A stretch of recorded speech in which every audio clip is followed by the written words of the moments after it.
Yes, brothers and sisters, how are you doing today? Welcome back to the channel. Please endeavor to like, subscribe, and comment. Uh, this is called the breakdown. I've been trying to study Comrade Lumbuye's situation, Mr. Lumbuye, Fred Lumbuye, the renowned Ugandan blogger who was kidnapped in Turkey. He's nowhere. It's said that he's in the hands of the Turkish authorities, and his lawyer, uh, a team of lawyers is handling his case. And one of the lawyers is from the United States of America, working with a few lawyers in Turkey. And I heard that NUP lawyer known as Anthony Mameri will also be traveling to Turkey in order to help out on the situation in that particular area. So I wanted to do this episode basically to broaden our understanding of Lumbuye's arrest, the repercussions, and what it means. Because most people are looking at this situation as just a Lumbuye thing, and they are not trying to detach the action of a state being able to repatriate or being able to arrest and kidnap in connivance with another state to kidnap its own citizens and take them back home for torture. So that's what I'm going to break down today. Okay. Now, when I was looking into the story, there are so many moving pieces that most people might not understand. We are seeing people saying, oh, we have Lumbuye in custody. The other ones are saying, no, Lumbuye is still in Turkey. The other one is saying, yeah, he arrived and then we took him to the Turkish embassy in Uganda and all this kind of stuff. So there's so much information that is going around. But people are not asking the most paramount questions. It is sad.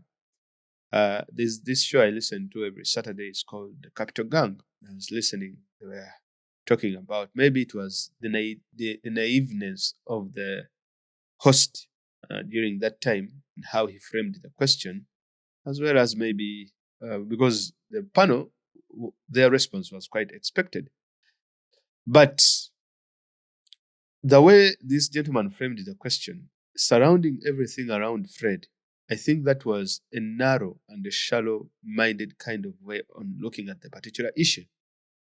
These people are not looking at broadly the entire Ugandan diaspora and what this means. Like as some politicians and some human rights lawyers have said, that if you go out there and go after Lumbuye, capture him, it means you have set a precedent. It means this is going to become a law. It means this is going to become the norm, and no one is going to mention a thing or two. There are so many things that have gone by where Ugandans have become complicit, especially those so-called elites. Things like getting civilians and taking them to military courts in order for them to be, they are taken to military courts, and yet they are getting people who should be in military courts. They are being put in civilian courts. We are also seeing situations where the number of soldiers in the parliament of Uganda are actually increasing. And these soldiers are taking part or are having positions on committees, on different committees and things of that sort. These soldiers were not elected by people. They are elected amongst themselves as soldiers. So these things are getting normalized. And when someone comes out and they start discussing the issue of Fred, and they only discuss it in a simplistic way of looking at him as someone who maybe, as some claim, that he was doing propaganda, abusing people and all that kind of stuff, which is also debatable. But for people not to be able to look at the bigger issue, because most of these people have their brothers and sisters who are in the diaspora. Some of them left Uganda for political reasons. Some of them left Uganda because they were being hunted by the junta. Because some left for economic reasons and so on and so forth. And I know that every Ugandan, the 45 million people, they at least have relatives who are living out here in the diaspora. So if those relatives decide to maybe do something about the issues that are happening in Uganda, if they dare or if these people, for argument's sake, they succeed to bring Lumbuye back to Uganda, they will have set a precedent. Now, this is the thing as we broaden this entire thing, looking at the bigger picture. That's what I'm trying to break down. Now, someone might say that, oh no, Lumbuye, no, that is just Turkey. Turkey is nothing. There is no democracy in Turkey. Turkey is this and that. So if they get Lumbuye from Turkey, and for you think you're in Germany or England, what do you call this place, America, that you're safe, do not think that you're safe. Because even our brother Lumbuye, at some point, he might have thought that he was safe. But Museveni's tentacles or Museveni's connection Museveni is not a very intelligent guy, like some people might claim. But he has a network, and he has a very big network of connection in the diaspora. Not amongst Ugandans, but amongst the, like, for example, in the British Parliament, the British, political parties and all this kind of stuff. He hires one of the best lobbyists in the country, in Britain as well as in America. Those are the sort of things he does. Surely he's not making all these things by mistake. He's doing all these kind of things in order to make sure that if push comes to shove, he can easily know his next step. That's why he does these things.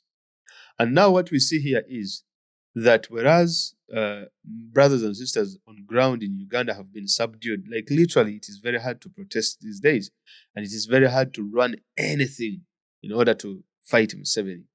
The best way to do these things is via social media. The biggest chunk of people who are using social media are the people in the diaspora. Now, you should also understand that as the diaspora, we have put a lot of pressure on Museveni and his, his entire dictatorship. There is no any other team, because this is where Museveni gets the money. This is where the source of his money is. This is where he gets the funding. And this is where the most noise is coming from, especially through social media and all this kind of stuff. So by arresting Lumbuye, this gentleman thought that, okay, if I get Lumbuye, I'll be able to capture any other dissident who runs to the diaspora. Because now he has realized that, okay, whereas these people were going to work in the diaspora far away from me and not becoming a problem, now they have actually become a problem in the diaspora itself. I think I should work on that. And what is the best way to start, rather than starting with our brother Fred? So that is what he did. Now, he knew that if at all he succeeded with getting Fred, he would start even on other countries. South Africa, Middle East, England, and all these other places. Simple. What do? They will just go, look into your records, look into this and that, trump up a crime in Uganda and say that you committed particular crimes in Uganda, and then they will start looking for you. Like they put a warrant of arrest on you, number one, and they will trump up judges that you have a case to answer in Uganda. That's what they are going to do. That's if they had succeeded with Lumbuye. So you will be here, even if you just make a comment on maybe someone's page, or you do something even small as it could be. What these people are going to do is they are going to make sure that they trump up judges on you, use them, come to the courts here in the diaspora, and then fight to get you back to his country. Now, there's this issue of immigration in the West that we are seeing. There's a lot of backlash. Immigrants, especially our brothers and sisters who have not yet processed their documentation in the countries they are living in, as well as their work permits. So the best way to silence them is to come after them and say that, look here, we are going to take you to court, or else keep quiet, or else we shall deport you back to Uganda. So that's what they are actually looking into and trying to achieve. But fortunately is that they thought that by targeting Lumbuye, thinking that Lumbuye was a easy target, because Lumbuye, maybe he robbed people within Museveni's government, as well as a few people in the opposition and a few people in Buganda Kingdom, that Lumbuye robbed them the wrong way, that should suffice for them to go after him. Now, what they didn't expect is the level of togetherness that people have exhibited in fighting for Lumbuye to be brought to block his extradition to Uganda. They have seen no other Ugandan that has ever been fought for in this sort of manner as people have fought for Lumbuye. Surely, that one I have to agree. We all have to accept. And that is why you see now the narrative is kind of shifting. Because at first they were driving a certain narrative that, oh, this guy is a lumpen, is this, calling him all sorts of names. And then afterwards, they are now retracting most of these statements. They are no longer even talking about him. They are in the media, literally, I think it has given up by pulling and then looking at, you know what? I think we should just give up at this point. That's where we are. So, that's some sort of a big picture. And the other big picture that I would like to break down and I would like to show you is whenever we brought out news, or whenever news came about, Museveni and his team of propaganda, they would always bring up other news in order to cover the one that we have brought up. For example, when Zake said that when Zake went to, when we said that Lumbuye had gotten a lawyer and that kind of stuff, the Netherlands stuff, they came up with this story saying that Lumbuye was already in Uganda. He had been deported. They said, according to the URN, on August 18th. Hold on. First refresh here. They said, this is what they said, according to the URN. Now, they said that Lumbuye deported back to Uganda. According to sources, has been deported from Turkey and is being held at unknown location in Uganda. URN has learned. According to security sources, Lumbuye arrived in the country aboard Turkish Airlines, which touched down at Entebbe International Airport on Saturday around 3 a.m. But surely, why should you lie? What do you achieve from lying? You don't have to lie. Speak the truth. He was held in a police station in passenger terminal for 2 hours where he was interrogated and whisked off to Kampala. It's quite funny. Then Okello Oryem also confirmed that Lumbuye's deportation. He said that Lumbuye was back. Now, Okello Oryem is one person that I can never listen to at all. I don't know if at all his family even trusts him. Now, this was all planned. And it is part of a very big conspiracy that most people are not paying attention to. Whereas we are paying attention to Lumbuye, we have to be able to digress and break these things apart. And put all pictures apart and look at so many things here and there. Now, some of you have not been following the story in Turkey about William Ruto, the con man. So very funny that Kenya is going to elect a con man. I mean, the irony of that is quite interesting. That Ruto and his Turkish friend, one Ayadin Harun, he has been deported today and taken back to Turkey. Now, Ruto said that he was coming to Uganda to visit Museveni with this gentleman known as Harun Ayadin. Now, all of a sudden, Ayadin now is considered a terrorist in Kenya. So if you go with the Kenyan sources, why would a terrorist be traveling with the deputy president of Kenya and then coming over to Uganda? So is Museveni trying to cover up the unpopular relations that he's having with his neighbor, one of his biggest trading partners, and a person who can easily just with a knock like this can shut down Uganda's economy? It has already started with the deportation of 34 Ugandans from Kenya. Kenya is fighting back, trying to show Museveni that, look here, you are engaging in our politics. I'm not happy with all what you're doing. The next thing, I am sure that Uhuru Kenyatta is going to touch those pots soon or later, and people are going to start making noise. So that is also part of a very big conspiracy of problems that Museveni is facing. Now, the problem with that is that he realized that, of course, when you arrest Lumbuye, maybe it might take away some of the pressure but he needed Lumbuye for so many other factors. Setting a precedent to go after dissidents in the diaspora. You don't have to be doing live videos. Those who will be tweeting and doing all those sorts of things, they are coming for you.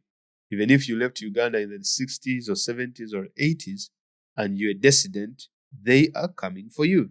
So when you laugh and say that, hey, Lumbuye, get to Lumbuye, Lumbuye, come back home, that kind of stuff. What you don't understand is that they are coming after Lumbuye, they are coming after you. You see, this guy, I think they also tried it with TVO, but they did go to the extent of trying to repatriate him. It is just the way they tried to hunt him down, him or her, whatever he is. Because we see the same witch hunt of Lumbuye.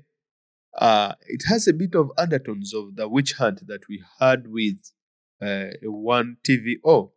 Because with the exception of with the difference between TVO and Lumbuye, there are so many differences. Of course, TVO was just writing his articles and then disclosing sensitive government information without showing his face and being anonymous.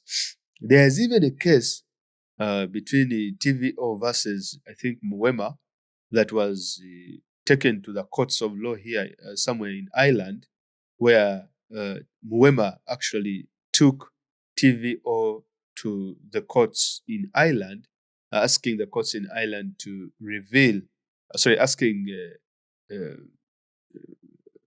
Facebook to reveal the identity of TVO, Muwema claiming that TVO had soiled his name and blackmailed him. So we are seeing that sort of thing that, because of course Muwema was not doing that thing because he was doing it because also that he had some connections in government. The government must have had interest in the same case because of what TVO was doing. Now, of course, people came out, protected TVO. Yes, TVO this, TVO that. Now, we should also understand that TVO is one of those people who have been abusing Bobby Wine and all this kind of stuff. And also his people, different people have been, peddling lies and blackmail on NUP and People Power and Bobby Wine and his family and all this kind of stuff. But the people in NUP have always remained calm. And TVO was once our darling before the coming of Lumbuye. But these people, they got very comfortable in their positions, thinking that, circumstances won't change. When circumstances changed and the TVOs did not change, people had to look for information elsewhere. And Lumbuye and all the other people, they started providing it. And with that information, the people were attracted. So the TVOs got very frustrated. But a lesson from that is that TVO also, remember that case, they tried to take him out and bring him back to whatever, to reveal only that for him it was to reveal his identity. But with revealing the identity, of course, they would have tried to, if they knew where he was, they would have taken him back. But we also saw so many news agencies, media houses writing about TVO. You also remember the issue of Radio Katwe. Whenever Radio Katwe was releasing so much information about the first family, Museveni, and all that kind of stuff, the blog known as Radio Katwe. And then the government had to actually block that particular blog, because, I think from Uganda, because of the information that it actually was revealing. So with Lumbuye, that's some sort of a big picture. But it's also so many other things. Some people might argue that the capture of Lumbuye is something that is also tribalistic or tribal. Because this comes against the backdrop of whenever the Kabaka told the government of Uganda, told Museveni to provide the people who to provide or to the people who murdered people on the 18th and 19th of November last year. Over 60 people were killed. The Kabaka came out and said these people who killed people, they must be held accountable. And Museveni was not willing to do so. So what happened from that, after the elections, what we saw is they started peddling a narrative that Buganda was tribalistic. And that is why Bobby Wine won only in Buganda. of which Bobby Wine had popularity even other regions other than Buganda. But because of the beatings and all this kind of stuff, they made sure that, okay, look here, these people are voting, or the people of Buganda voted on tribal basis. So they drove that particular narrative. From that, we are now seeing, they say that Bobby Wine is a tribalist and the Baganda are tribalistic. So they voted Bobby Wine because he is a tribalist. Even before that, we saw this gentleman called Muhoozi Kainerugaba, Baby Doc, saying that the racist, okay, not racist, the xenophobic as well as the tribalistic statements he made against Bobby Wine because of his wife, that one he married from, Muhoozi's region. Because look here, Muhoozi is not that, good looking or handsome. Even me, I look much handsome than him, even though I have the mustache. But like, even you people watching, if you put Muhoozi there and put me, I'm not this person who is, I don't drink. It's not that I drink, I have a problem with people who drink. But if people, like Muhoozi who drink and get into a drunken stupor, to that extent, surely no one would like to have such a kind of man. So, and even if you see Muhoozi, even if he wear clothes, the combat, they really don't fit him. He's really not a man who has envy them when you look at him. So, Muhoozi was really jealous that Bobby Wine could get a wife from their area. So we have seen so much tribal sentiments coming out. Now we see the issue of Milo land being presented now and trying to attack Buganda on the same front. We are seeing the previous murder of Katumba Wamala. All these things are happening to people from one region, the Baganda. And now we are seeing Julius Sekitoreko being deported, and the government of Uganda, Museveni and his henchmen, working so hard to have Julius Sekitoreko deported. Yet, in Japan, there is another lady who was going through almost the same situation with Julius Sekitoreko, that Olympian from Bulgaria, because we also understand there is an autocracy in Bulgaria. The lady from Bulgaria was given sanctuary. She was accorded asylum, I think, to one of the other European countries called, is it Poland, somewhere there. That's where she was taken. But for our Olympian who wanted a better life as well, who had actually sought asylum, the one Julius Sechitoreko, that one, even this gentleman called Yobua was running to to, what do you call that place? He was running to Japan to bring him back. So some people say that this thing, now all of a sudden we get one of the most popular Muganda blogger who is really popular, that has a lot of people and a lot of things. Now all of a sudden this gentleman is being targeted. He's not the only one that is being targeted, but we are also seeing that the language of Buganda is being targeted. Whoever is speaking Luganda is a threat. We see this in creative arts, that is in music. We see it in dance, we see it in drama as well as comedy. And that is why we are seeing that Salimu Saleh is handling that particular front. Because if these people were working in the interest, if they were not targeting Baganda, if they are not being tribalistic and trying to silence Baganda, because by meaning Baganda, I also mean people from, who use Luganda as a language. Because if you use Luganda as a language, you are becoming more of a bigger threat. Because the people who went to Guru to visit Salim Saleh, most of them, none of them sings in English. If at all Salim Saleh wanted to uplift the music industry in Uganda, Chameleon is not among those people who need uplifting, as well as Bebe Cool. The people who need uplifting are the people in northern Uganda, the musicians, the so-called Bosmiko teams and all the others. But the Bosmiko teams were not accorded any sort of help. They were not accorded any sort of help, as they are even struggling to see Salim Saleh, they cannot see him. So we see that the creative arts industry as well is being targeted in order to target the kingdom of Buganda or the Baganda people. And I believe also Lumbuye is being targeted because he is a Buganda, he speaks Luganda and all this kind of thing. This is against the backdrop of all these issues that have been happening since the Kabaka came out and said that people should be held accountable. Now, the other bigger picture, or the other bigger argument that I would like you to look into is the politics of Turkey. Now, you should remember very well that in Turkey in 2016, there was a military coup that took place. That military coup was headed by a cleric and also one of the richest men in Turkey, known as Guyen, Fehtullah, something like that, Guyen Fehtullah, but he was a cleric. But Guyen had invested a lot of money in schools around the world, in different areas and all these different countries, in Germany, in Kazakhstan, Russia, in Uganda, Kenya, Tanzania, as well as South Africa. So Mr. Guyen, I will make an episode specifically about him. All of a sudden, he was blamed and said that he is the one that took part or orchestrated the 2016 coup. Now, the assets that he had in Uganda that included schools and hospitals, one of the schools you should know is Turkish Light Academy, as well as Turkish Primary School and Galaxy International School, I think. Most of those schools were actually taken over by the Turkish government.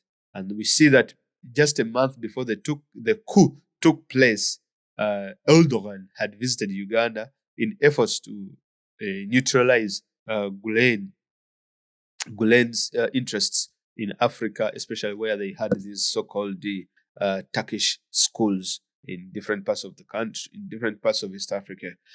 So the Gulen movement was labeled as a terrorist organization, and it is Mr. Erdogan was trying as much as he can to hunt down the dissidents of the Gulen movement all over the world, or those that were still running the Gulen assets from different parts of the world, by using means of diplomacy and by using means of scratch my back, I scratch your back. So there's a narrative that may be that, because you can't also rule that one out. So those are so many different factors as to why really Lumbuye would be like, a perfect target for Museveni, and for Museveni to think that he is an easy target. But it turns out that Lumbuye has actually became much more bigger than Museveni thought. So that is my bigger picture. I don't know what you think. Tell me what you think in the comments there. But I was just trying to break down to you to look at this in a much broader way. Do not just look at the arrest of Lumbuye. No, that's not enough. As people who have been watching this channel for long, you should be able to contemplate on issues and dive deep into it and look behind this particular issue. Are they really targeting Lumbuye, or are they really targeting people from a particular tribe? Or are they really targeting people in a particular vicinity, that is, in this case, the diaspora? Or is Museveni trying to settle his own personal issues using Lumbuye as a pawn in the concept, or in the concept of scratch my back, I scratch your back? That is all up to you to decide. But for me, I've just broadened the entire issue for you to decide. For you to decide, the issue of decision is just upon you. All right, guys, thank you very much for listening. We pray for our brother Lumbuye to be safe, and because there is so much promising information that Lumbuye is gonna be back soon, and we are really, really waiting for this. I can't wait to see him back. I can't wait to see his first live when he has left prison. I can't wait to hear his story. Please support most of the incentives that are being put forward to rescue our brother. All right, let us meet in the next video, and please enjoy the rest of your day. Do not forget to subscribe, like the video. It helps to push the content, as well as share with your friends. Bye-bye.